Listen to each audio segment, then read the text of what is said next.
¿Qué tal, chicos? Buenos días, buenas tardes, buenas noches, tanto tiempo. Eh, Espero hayan disfrutado su primera movilización estudiantil. Estoy aquí simplemente como, ¿se acuerdan de ese comercial de Se apareció marzo? Bueno, se apareció Consti 2. Chiquillos, bueno, la verdad, estamos bastante complicados en torno al tiempo. Eh, Así que vamos a tener que apretar el acelerador a fondo e intentar ver lo que más se pueda en estos muy pocos días que nos quedan. Y para eso yo les voy a intentar subir la mayor cantidad de cápsulas que pueda. La verdad, esta es una cápsula la que voy a hacer ahora es una cápsula que tengo atrasada ya hace un par de días atrás, pero no nos va a quedar otra alternativa porque nos quedan dos clases y una de esas es la prueba, ¿no es cierto? Em, entonces vamos a tratar de pasar la mayor cantidad de materia en el menor tiempo y vamos a recurrir a todos los medios posibles y a los imposibles también.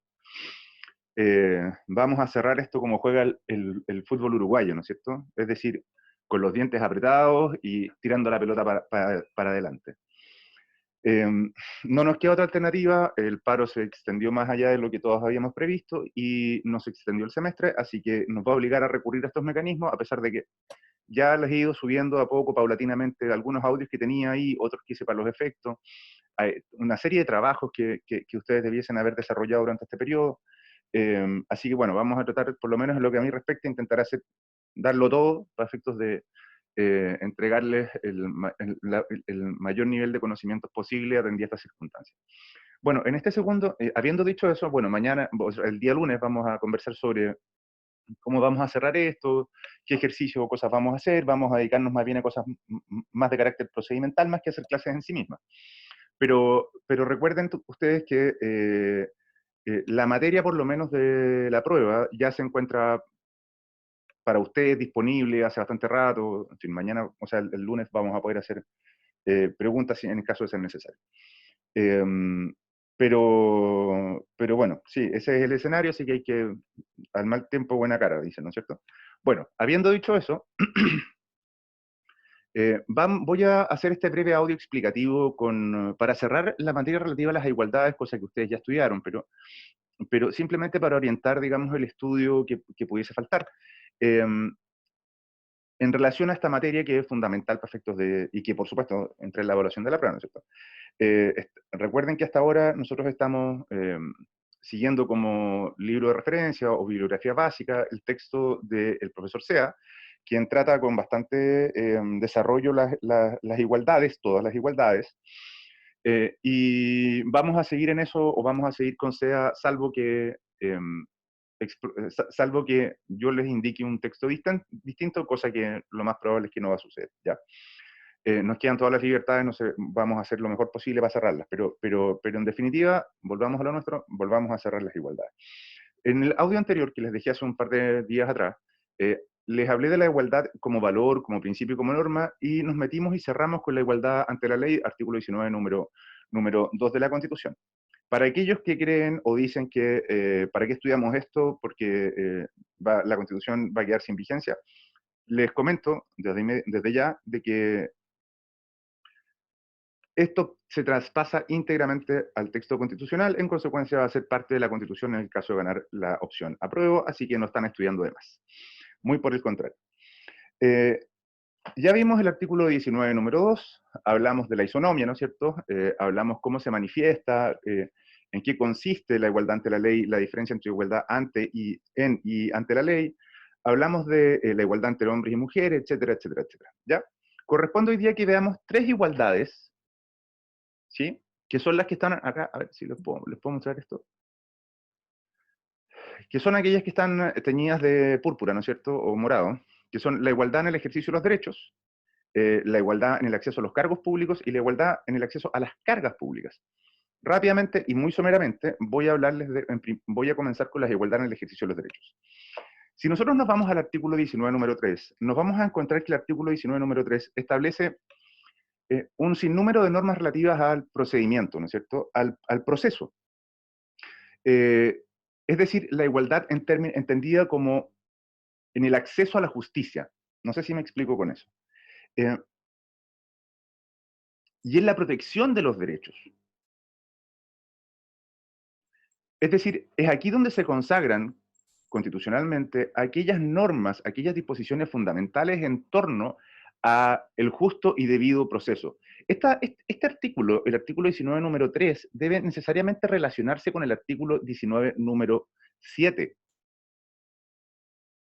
Ahí tenemos, con ese tándem, con esas dos normas,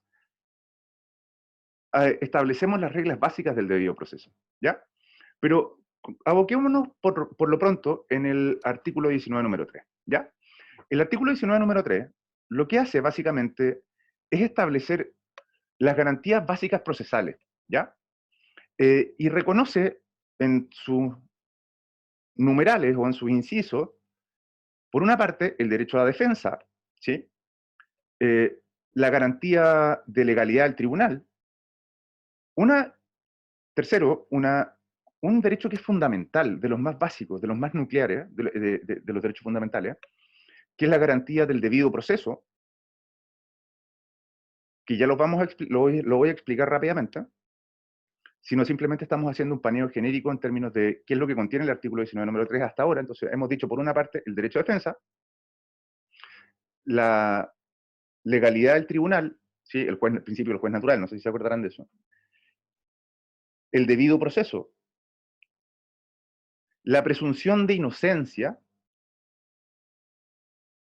el principio de legalidad penal, indubio pro reo, y finalmente el principio de la tipicidad, ¿no es cierto? Eso en términos de escáner o en términos de radiografía es lo que nos dice el artículo 19, número 3. Rápidamente en torno a lo primero. Hablamos de que lo primero es el derecho a la defensa jurídica, ¿no es cierto?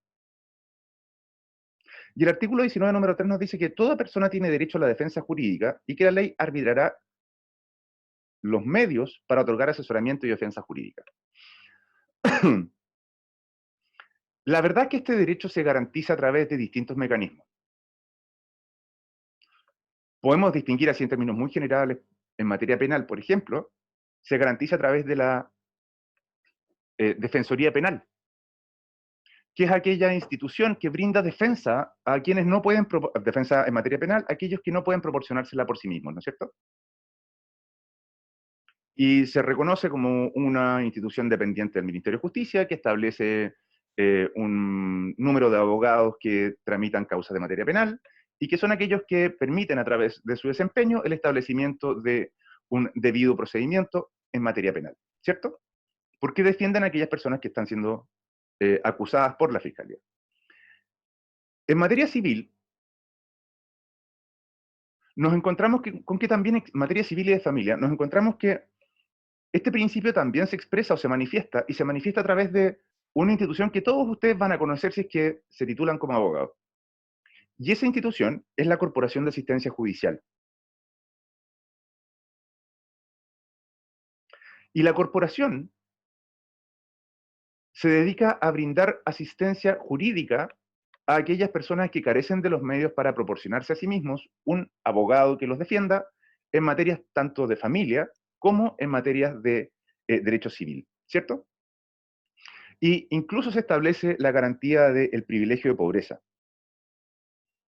Es decir,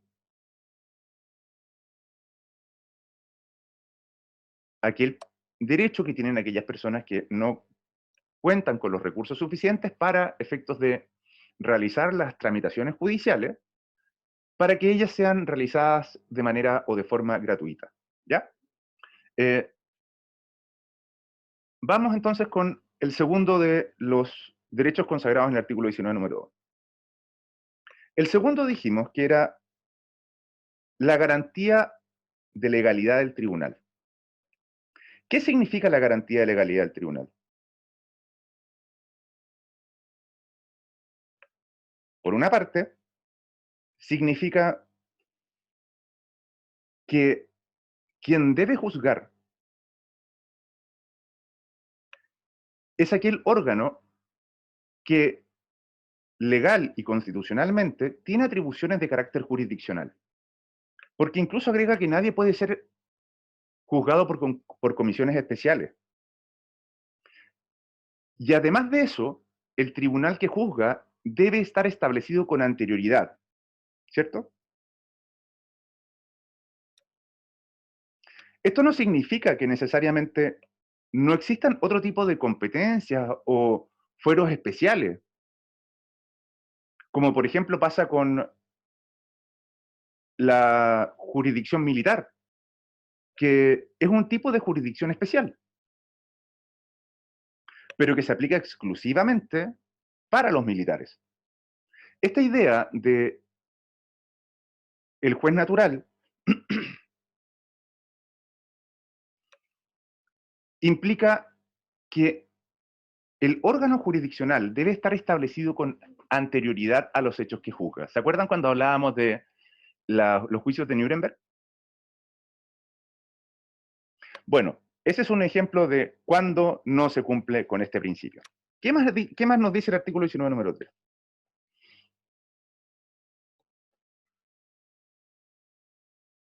Nos habla de los integrantes de las Fuerzas Armadas de Orden y Seguridad que tienen sus propios estatutos especiales, ¿no es cierto? Antiguamente se reconocía la existencia de los estatutos especiales para la autoridad eclesiástica, cosa que hoy día no se contempla o no se reconoce por lo menos en la legislación chilena. Nadie puede ser juzgado por comisiones especiales sino por el tribunal que la ley señala. Ese es el principio de legalidad, ¿no es cierto? O del juez natural.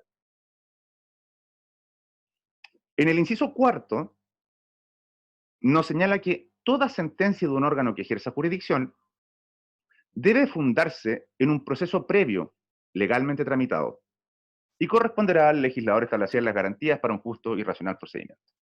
A ver, niños, más allá de lo que dice el constituyente, aquí estamos frente a un derecho que es un derecho de los meros meros. ¿Qué les quiero decir con esto? Este es el debido proceso, en su estado puro. El debido proceso es una de las garantías de los derechos fundamentales y de los primeros, incluso en términos de evolución, de nacimiento, y forman parte del núcleo duro de los derechos humanos. Entonces, es fundamental. ¿Qué implica el debido proceso? Bueno, el debido proceso tiene muchas aristas.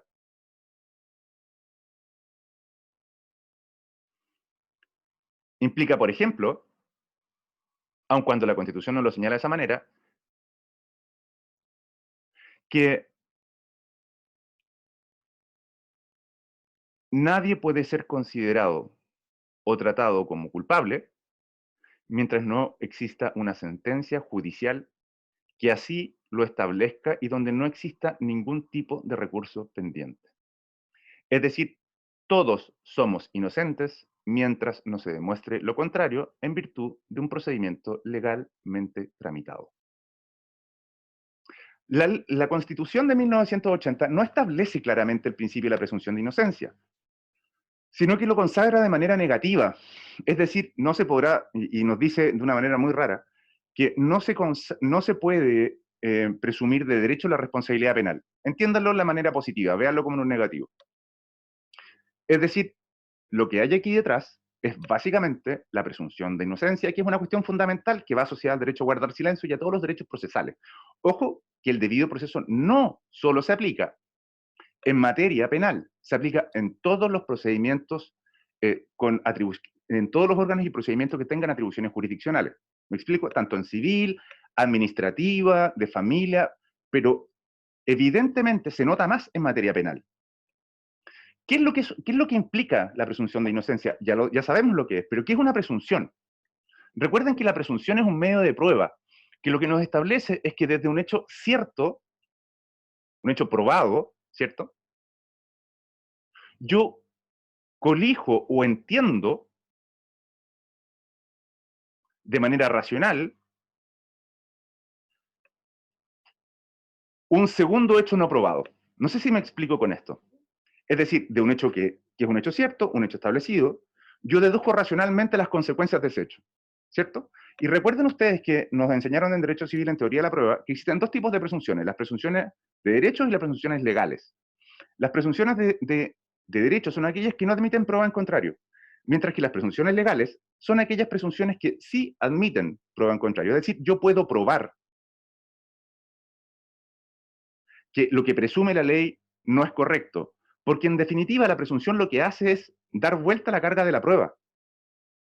Porque el principio probatorio es que aquel que alega lo contrario a los hechos es quien debe probarlo. ¿Se acuerdan? Eso está en el Código Civil. La presunción es precisamente jugar con la carga al revés. Es decir, yo como legislador, como juez, presumo que el principio es diferente.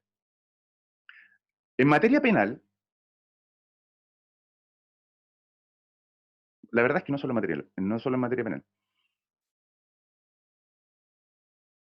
En materia judicial, más allá de la redacción del texto constitucional, bajo ninguna circunstancia puede presumirse la culpabilidad de un individuo. Esto vale también para materia administrativa, chiquillos, ¿eh? Bajo ninguna circunstancia. Porque recuerden que esto debemos verlo también a la luz de los tratados internacionales sobre derechos humanos que establece el debido proceso y la presunción de inocencia como derechos fundamentales, esenciales. ¿Y por qué? Porque emanan de la naturaleza humana.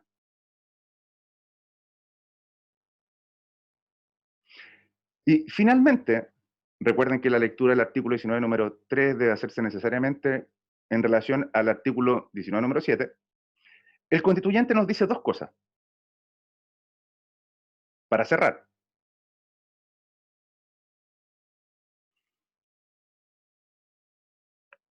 el principio de la retroactividad de la ley penal más favorable.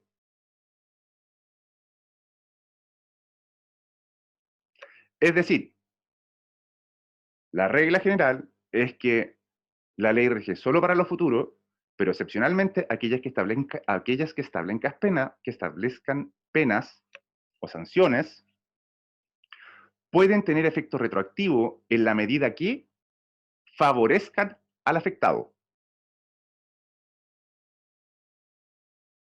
Y finalmente, el principio de tipicidad. No voy a entrar más en esto porque la verdad ustedes bien lo saben en qué consiste el principio de tipicidad. Es decir, que aquella conducta sancionatoria debe estar establecida con anterioridad a los hechos en una ley que sea estricta, scripta y estricta, ¿no es cierto? En definitiva, la conducta debe estar tipificada. Bueno, este es un rápido análisis del artículo 19, número 3. Si hay alguna duda, lo podemos ver apenas nos encontremos. Nos quedan por ver dos igualdades, que son la igualdad en el acceso a los cargos y en el acceso a las cargas públicas. De esas, la más relevante son las cargas públicas y las vamos a ver a continuación.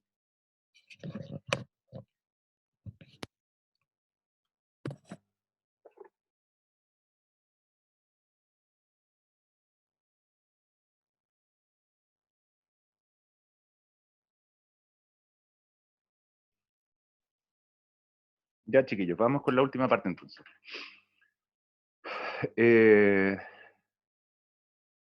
Vamos a hablar ahora de las otras igualdades que a lo mejor no son tan evidentes, pero sí forman parte de esta gran familia de las igualdades, que corresponden, digamos, a este núcleo central de los valores de la Constitución, y que se manifiestan en normas que están reconocidas o consagradas a lo largo de todo el texto constitucional, ¿no es cierto? No están exclusivamente en el artículo 19, pero están en toda la Constitución y se manifiestan en particular en el capítulo tercero, en el artículo 19, número 20, y en el artículo 22 del mismo capítulo.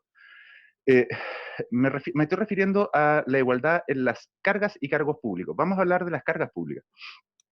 Las cargas públicas, en términos conceptuales, son básicamente aquellas exacciones, aquellas obligaciones que impone el constituyente o el legislador a las personas. Y pueden ser de dos tipos.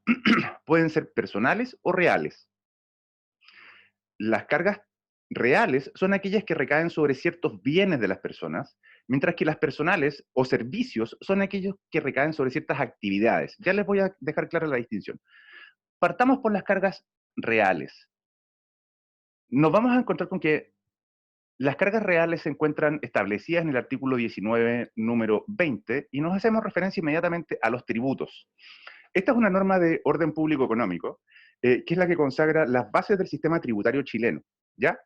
Y que establece la obligación de cada ciudadano de pagar impuestos, ¿cierto? Y nos dice inmediatamente el constituyente, cuando habla de las cargas públicas, de las cargas reales, nos dice que, ahí está, nos dice que la Constitución asegura a todas las personas la igualdad en la repartición de los tributos en proporción a las rentas o la progresión o forma que fije la ley, ¿sí?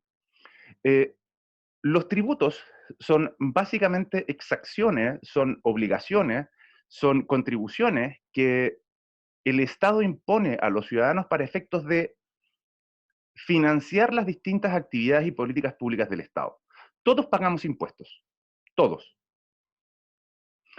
En mayor o menor proporción, dependiendo del tipo de impuesto y la actividad que realicemos, todos pagamos impuestos. Y aquí está la obligación o el deber constitucional de establecer esos dichos impuestos.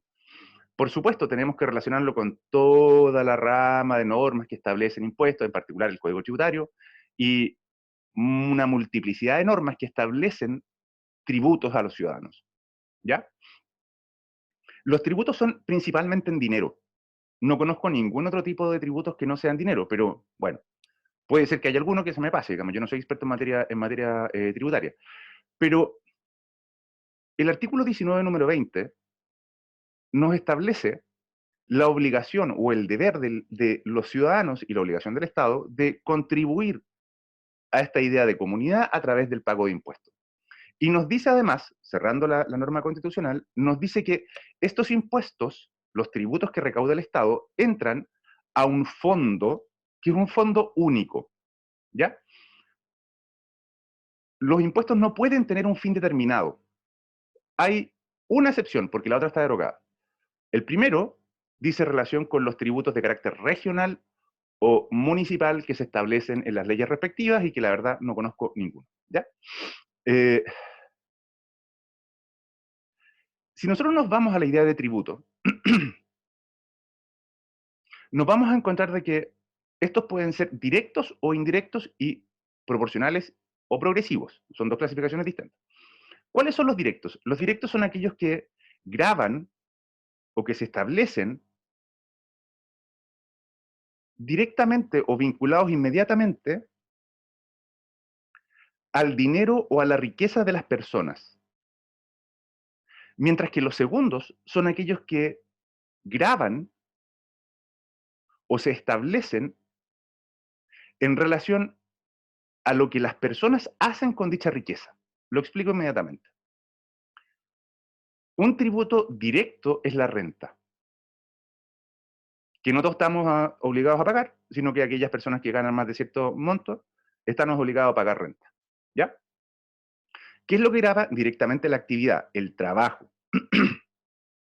Mientras que los indirectos graban lo que las personas hacen con dicha riqueza. Por ejemplo, el consumo. Y ahí nos encontramos con el IVA. El IVA no grava el ingreso de los individuos, no grava las remuneraciones, no grava la plata que uno gana cuando trabaja. Grava, es decir, se establece para contribuir a partir de lo que uno hace con esa plata. ¿Se entiende? Si no se entiende, lo explico mañana. Entonces, mientras los directos graban inmediatamente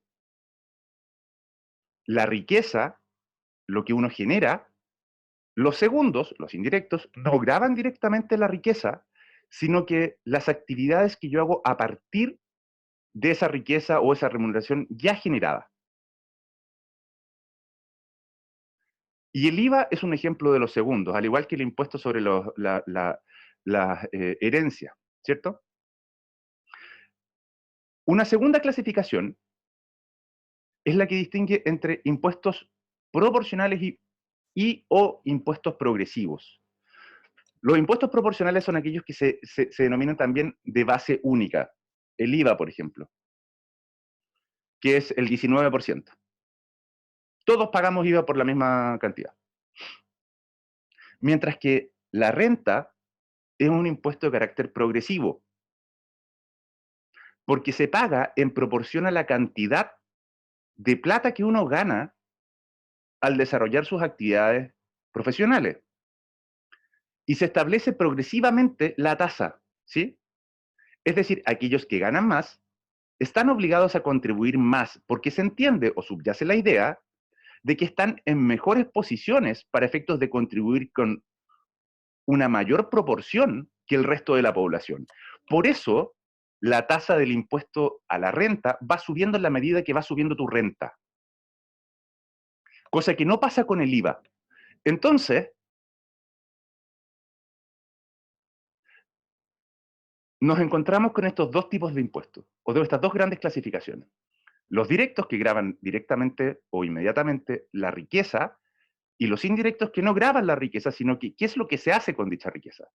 Segundo,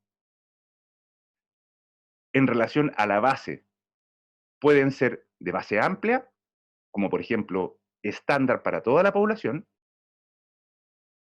o bien de bases restringidas o progresivas. Un ejemplo de eso es la renta.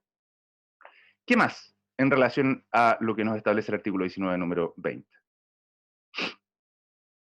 Establece las bases del sistema tributario chileno, que la verdad funciona bastante bien, ¿sí? En comparación con los otros países del barrio, por lo demás. ¿Qué nos dice? Primero, solo pueden estar establecidos por ley, y recuerden que es una ley de iniciativa exclusiva del presidente de la República, ¿ya? Es decir, el principio de legalidad. Segundo, el principio de igualdad en sentido material. Es decir, no se pueden establecer impuestos de manera arbitraria.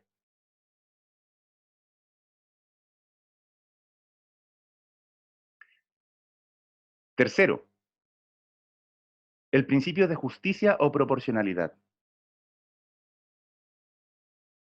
Creo que se entiende por sí mismo, ¿no es cierto?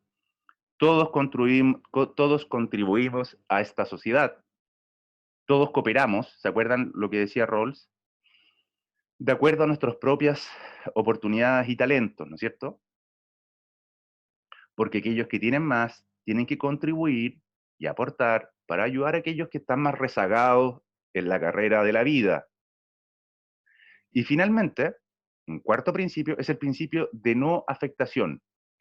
¿Qué quiere decir esto? Que no pueden haber impuestos o tributos, conceptos sinónimos, que tengan un destino determinado. Hay algunas excepciones que ya señalamos, por ejemplo. La verdad es que hay, por lo menos yo conozco dos, los tributos regionales, que van en directa beneficio de los fondos regionales, y el segundo es el royalty minero, que es un tipo de tributo que grava a aquellas empresas mineras, básicamente, que atendía a la labor que realizan y las consecuencias de la actividad, de la extracción de un recurso natural no renovable, se las establece como una reparación para efectos de compensar el daño y los beneficios que estas empresas generan en el desempeño de sus actividades, ¿ya? Entonces, con eso cerramos lo relativo a los tributos, ¿sí? Artículo 19, número 20, las bases del sistema tributario chileno. ¿Qué otras cargas existen? Ya les hablé de que existen otras cargas personales, cargas reales, básicamente sinónimos de tributo, que tienen distinto tipo, son de distinta forma, ¿sí? Por ejemplo, los impuestos territoriales, que son los impuestos, las contribuciones, es un tipo de tributo,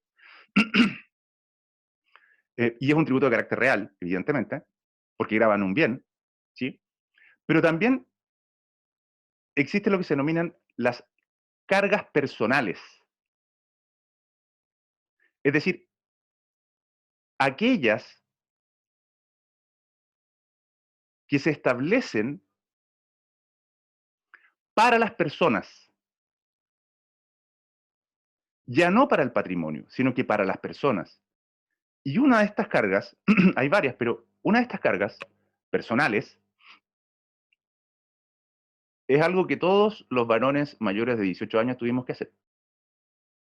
La inscripción en el registro militar, no me acuerdo cómo se llama, el cantón militar de reclutamiento. Porque todos los varones de la República, mayores de 18 años y que están en condiciones de defender la patria, deben inscribirse obligatoriamente en el cantón de reclutamiento. Lo curioso de esta obligación o de esta carga personal es que solo obliga a los varones, no a las mujeres, quienes pueden realizar efectivamente el servicio militar, pero de manera voluntaria. Ahí tiene una desigualdad en base al género. ¿Qué otra carga personal? Ya, otra carga personal es algo que ustedes van a tener que realizar cuando se titulen o antes de titularse. Y ella está determinada por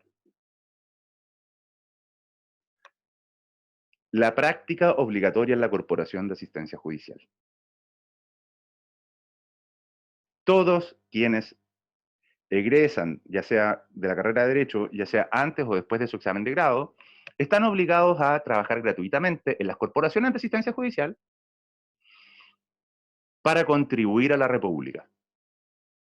Otra carga personal, que ya no es ni tan carga porque se transformó prácticamente en una profesión, un oficio, en el desempeño de una función remunerada,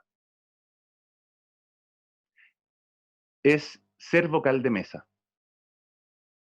Y todas aquellas obligaciones establecidas en conformidad o que se vinculan con el ejercicio de derechos políticos. ¿Ya? Los funcionarios públicos están sujetos a ciertas cargas personales que son exclusivas para los funcionarios públicos. Pero lo relevante es que las cargas personales no se dirigen directamente a el patrimonio, sino que al servicio que prestan determinadas personas. Los médicos también están obligados a esto. ¿Y esto dónde está? En el artículo 22. Vamos a cerrar con, bueno, habiendo dicho eso, ya cerramos las cargas públicas, personales y reales. Y lo último, en relación al artículo 19, número 17, que es la igualdad en el acceso a los cargos públicos, ¿no es cierto? O sea, ¿qué nos dice? Que todas las personas, todo habitante de la República tiene igualdad de trato en el ejercicio o en el acceso a las funciones y empleos públicos sin otros requisitos que lo que estableció la misma Constitución y en las leyes. Es decir, ser mayor de 18 años, saber leer y escribir, bla, bla, bla, bla. No haber sido condenado a pena aflictiva.